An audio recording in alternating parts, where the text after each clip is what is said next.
اپنے بھائی کو، اپنے دوست کو، کسی رشتے دار کو شریک کرے نہ کرے یہ آپ کی مرضی، کوئی ضروری نہیں ہے، کرے نہ کرے آپ کی مرضی، لیکن میرے دوستوں، میرے عزیزوں، میرے بزرگوں،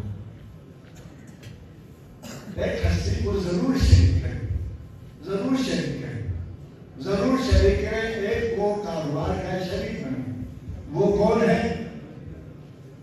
آپ بتائیں گے، ہمیں بتاؤ۔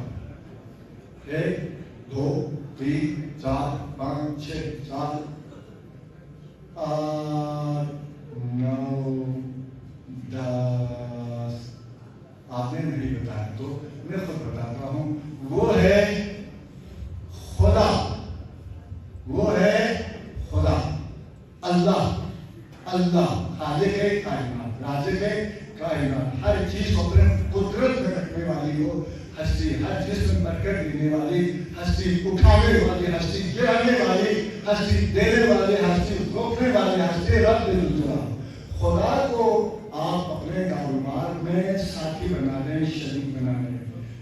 کوئی بھی شریک مشترکہ کاروبار کرے گا تو نہ یہ چاہے گا تجارت میں نقصان ہو، نہ وہ چاہے گا تجارت میں نقصان ہو۔ کوئی نہیں چاہے گا شریک تجارت پر ڈوب جائے، نقصان ہو۔ یہ شریک بھی چاہے گا فائدہ ہے، وہ شریک بھی چاہے گا فائدہ ہے۔ جب میں اور میرا خدا دونوں میرے کاروبار میں شریک ہوگا تو میں بھی چاہوں گا کاروبار میں فائدہ آئے، میرا رب بھی چاہے گا کاروبار میں فائدہ آئے۔ جہاں پر کاروبار میں فائدہ آنے کے لیے رب کا فیصلہ ہوگا تو یقینی بات ہے، یقینی بات ہے اس میں ضرور فائدہ ہوگا۔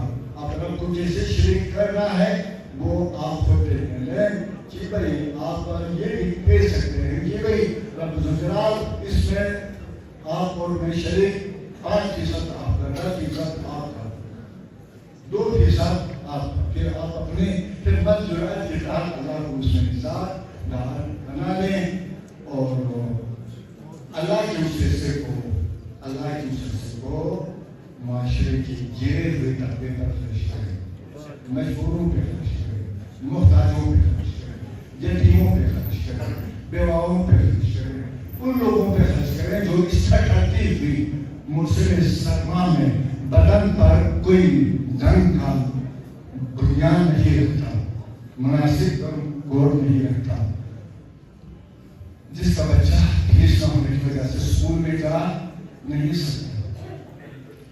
سکتا، جس کی جوان بیٹی شادی کے معمولی اخراجات نہ ہونے کی وجہ سے اپنے گھر جانے کی پوزیشن میں نہیں ہے۔